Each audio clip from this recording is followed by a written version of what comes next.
Fala aí, galera, beleza? É, eu criei esse canal aqui no início do ano, foi no final do ano passado, nem lembro mais. Mas aí, uns dias depois, eu comecei a arrumar um trampo aí, estudando e tal. E outras questões aqui, pessoas aqui em casa também, que me forçaram a não dar continuidade ao canal. Então, eu não acho que não deu, nem chegou a dar uma semana no canal, eu já tive que parar, né? Mas agora que eu voltei a ter tempo de novo. E vou pretender então agora retomar o canal, né? Então esse vídeo vai ser um vídeo de reestreia aqui do canal. E eu vou fazer o possível para sempre postar vídeo com frequência. Então, para reestrear aqui o canal, eu vou fazer uma breve análise da luta de classes aqui no Brasil, aqui no ano de 2019, né?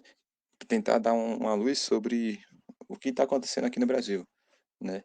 Qual o significado da luta de classes aqui no Brasil hoje, né? Então, primeiro, para poder responder essa pergunta, a gente tem que pensar. A primeira pergunta a se fazer é: quem detém o poder hoje no Brasil? Vamos lá. Quem detém são os ruralistas, né? Os militares e os banqueiros. Tem a burguesia também industrial de São Paulo, né? E todos esses grupos, né, formam uma classe só que são a classe dos capitalistas, né? Então, e dos capitalistas e mais reacionários que tem, no caso, mais reacionários, mais predatórios. Então, o poder está na mão deles, né? Então, aqui no Brasil, a luta de classes, nesse sentido, é o que tem acontecido em quase toda parte do mundo, a luta do capital contra o trabalho. Mas aqui, em 2019, o capitalismo brasileiro, a luta de classes, entrou num período histórico extremamente reacionário, com um pé até no fascismo, né? Como a ala olavista do governo representa. A gente tem que pensar quem são os ruralistas, né? Os ruralistas são os descendentes diretos dos donos de escravo aqui no Brasil, né? Os ruralistas é, representam essa elite, aquela elite agrária, aquela elite colonial, aquela elite escravocrata, né? Que nunca aceitou e engoliu o fim da escravidão. E foi por isso que eles passaram para o lado dos republicanos, né? Porque quando a princesa Isabel assinou a Lei Áurea, extinguindo o trabalho escravo, os donos de escravo, que até aquele momento apoiavam ainda a monarquia e era contra os republicanos, ficou revoltado e passou para o lado dos republicanos para derrubar a monarquia. Não sei com que objetivo, talvez o objetivo era instaurada a monarquia, ou a república e cair da monarquia, eles pudessem retomar o trabalho escravo, já que eles iam estar no poder ali, né? Como eles ficaram no poder, estão ainda até hoje. E hoje, com a, com a força como eles nunca, não haviam tido, sei lá, desde Vargas, talvez, no poder. Ou então desde os militares, né? Então, a primeira parte de quem detém o poder aqui no Brasil é a elite rural, que é descendente dos escravocratas brasileiros, né? Dos donos de escravos brasileiros, que se juntaram à Revolução Burguesa no Brasil, não porque eles eram progressistas, mas foi uma revolução para tentar manter a ordem escravocrata vigente. Então, quando eles apoiaram a Revolução Burguesa no Brasil, eles apoiaram a revolução para que a revolução fosse uma revolução reacionária, né? É uma contradição em termos, mas era isso que eles queriam, né? Eles queriam derrubar a monarquia para poder retomar o trabalho escravo, no caso. Então, eles queriam a revolução mesmo reacionária. Essa elite ruralista que os donos de escravo, né? Que são os pais, os avós dos ruralistas que estão hoje no governo, no caso. Então, esse é o primeiro ponto. O primeiro grupo é esse. O segundo grupo é o grupo da burguesia industrial de São Paulo, né? Principalmente. Quem é a burguesia industrial de São Paulo, né? É aquela mesma burguesia que no início do século XX, na Primeira República, colocava os trabalhadores deles em condições de semi-escravidão, né? Salários baixíssimos, ambiente de trabalho altamente insalubre, trabalhos infantis, mulheres grávidas, doentes, trabalhando em serviços perigosíssimos, jornadas de trabalho extenuante, sem férias, enfim, não tinha direito trabalhista nenhum, absolutamente nenhum. Era o escravo moderno, né, era o escravo urbano. Os escravos brancos, né, como alguns ingleses chamavam, né, os escravos brancos, né. Eh, e é essa bur e essa burguesia industrial está aí no poder com mais força ainda do que não tinha há muitas décadas aqui no Brasil, né, do que não tinha desde a talvez de FHC. Não que com Lula e Dilma não tivesse tiveram sim, principalmente no segundo governo Dilma, né, representados lá por Joaquim Levy, que também representava outro grupo que está no poder, que são os banqueiros, né, que no mundo todo, desde os anos 80 estão vampirizando todo mundo, né. Foram eles que, os banqueiros do mundo principalmente dos Estados Unidos, que afundaram a economia mundial na recessão em 2008. Eles que com aquela especulação imobiliária, eles quebraram, ninguém foi preso, quem está pagando até hoje pelaquela crise é a população pobre, são os trabalhadores. E aí que a gente também tem que e é nesse contexto também, da crise de 2008, que a gente tem que entender a reforma trabalhista e da previdência, que não é só no Brasil que tem acontecido, mas em várias partes do mundo. São reformas visando aumentar a taxa de lucro desses capitalistas, né, visando, reparar os estragos que os banqueiros mesmos fizeram na economia, em vez deles pagarem, é a gente que está pagando, né. E pagando de um jeito que é o quê? Que como é que o capital faz para se valorizar mais ainda? Eh, com jornadas de trabalhos prolongadíssimas, reforma trabalhista, e de preferência que a pessoa trabalhe até morrer, reforma da previdência. Então é isso que está acontecendo, aqui no Brasil também. Então, a luta de classes aqui no Brasil, que ganhou contornos extremamente reacionários, está incluído também o que aconteceu na crise de 2008, né, não é uma coisa isolada do mundo, está dentro disso. E outro grupo que eu falei foi o grupo dos militares, né. E quem foi que deu a golpe na monarquia? Foram os militares, que voltou a ser uma classe privilegiada aqui no Brasil, com a ficaram de fora da reforma, tiveram a reestruturação dos cargos, estão ganhando salários vão ganhar salários bem maiores agora, enfim, eh, o que esse governo quer? O que esse governo quer é o retorno do Brasil da Primeira República, né. Ou seja, um Brasil onde o trabalhador rural ainda era praticamente um escravo, o trabalhador urbano era praticamente um escravo, né, e a elite lucrava cada vez mais, né, nas costas dos trabalhadores. E a economia brasileira, naquela época, era o quê? Era uma economia extremamente primarizada, só exportando café, talvez ali, eh, algodão, talvez, também teve algodão, borracha, cacau, aguardente, né, esses produtos primários exportando lá para fora e importando todo o resto, inclusive alimento, né.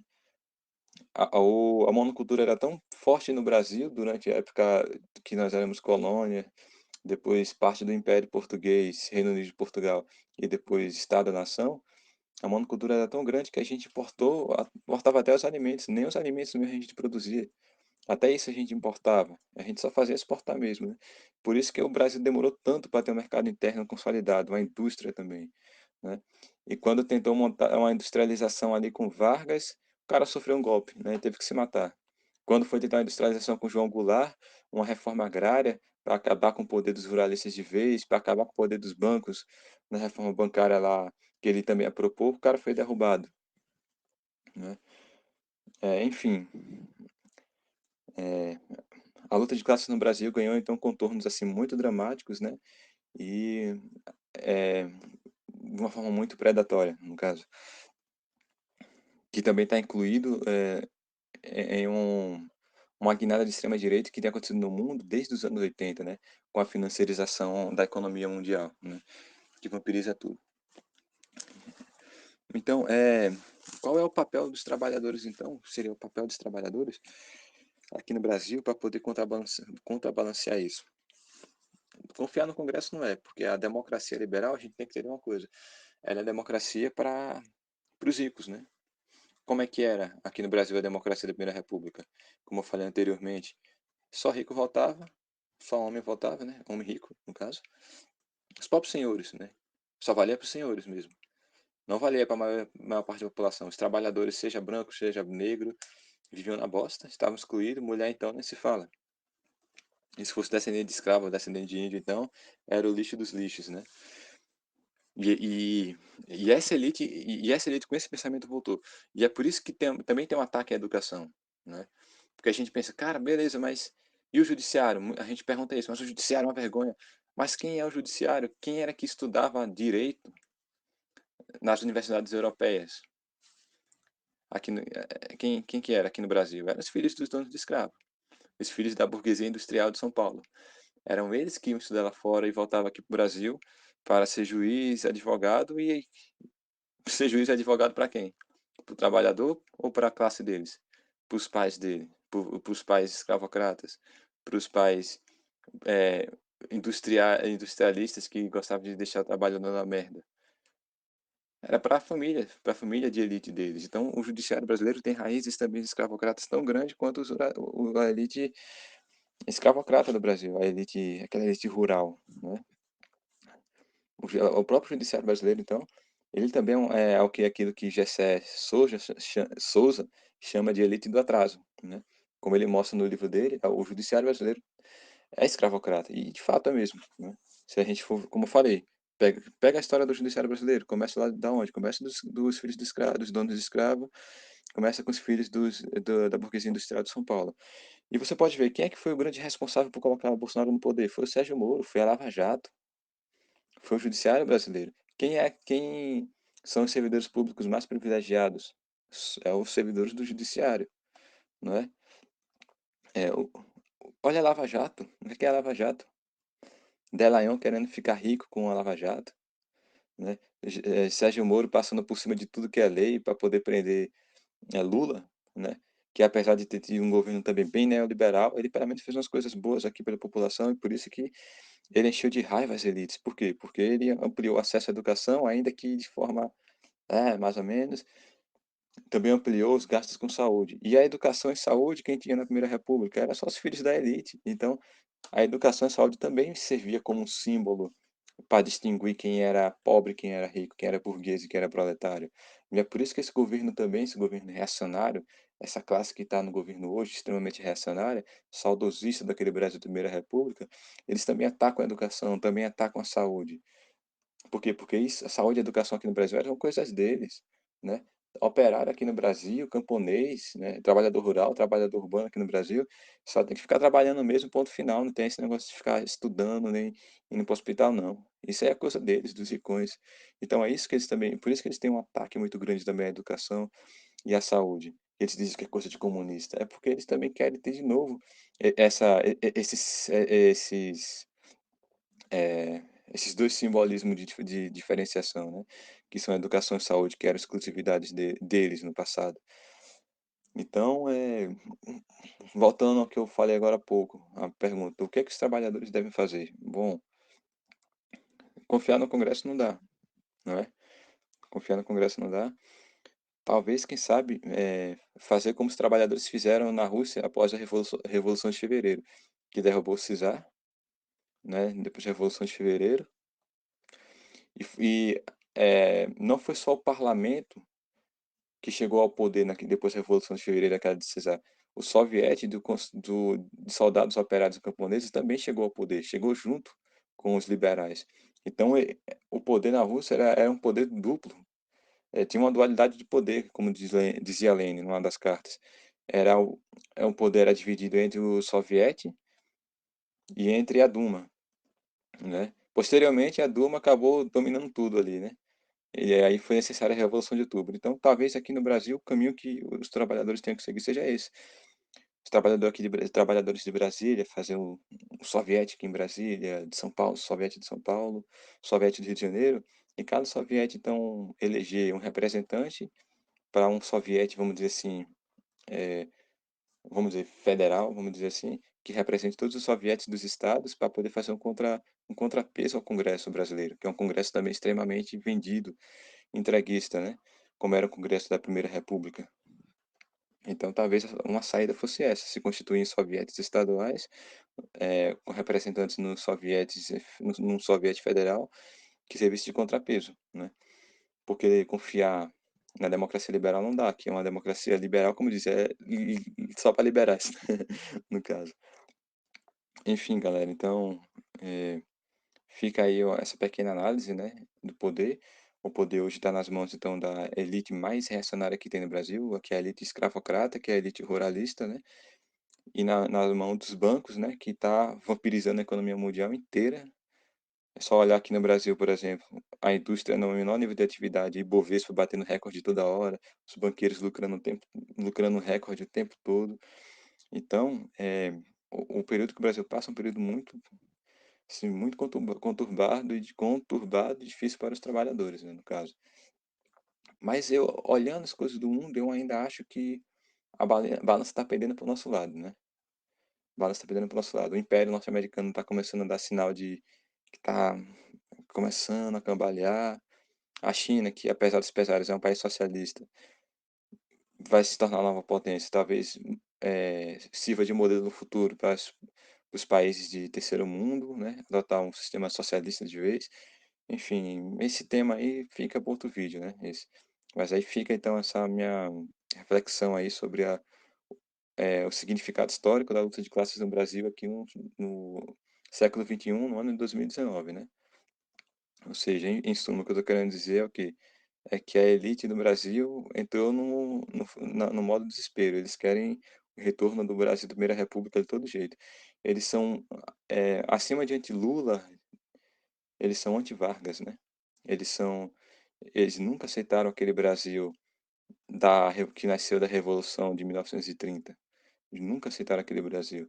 Eles querem voltar ao Brasil, aquele Brasil antes dessa revolução, né? Então, desse ponto de vista, é um governo contra-revolucionário. Contra-revolucionário da revolução, no caso, a Revolução de 30, né? Então, além de ser é uma reação contra aquela Revolução de 30. Então, a gente pode também dizer que é um governo contra-revolucionário, né?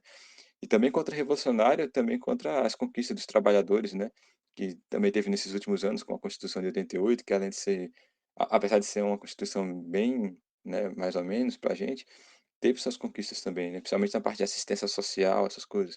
É uma contra-revolução, uma reação contra essas conquistas também que estão lá na Constituição e que a gente tem que ficar de olho, no caso, né. Então, é isso aí, galera. Até o próximo vídeo. Fique com Deus aí. E vamos, que como eu falei, a balança está para o nosso lado e é, apesar de que o quadro está difícil, eu tenho esperança que as coisas vão melhorar no futuro, né? E que essas reformas não vão subsistir por muito tempo, né? Então, um grande abraço e é isso aí.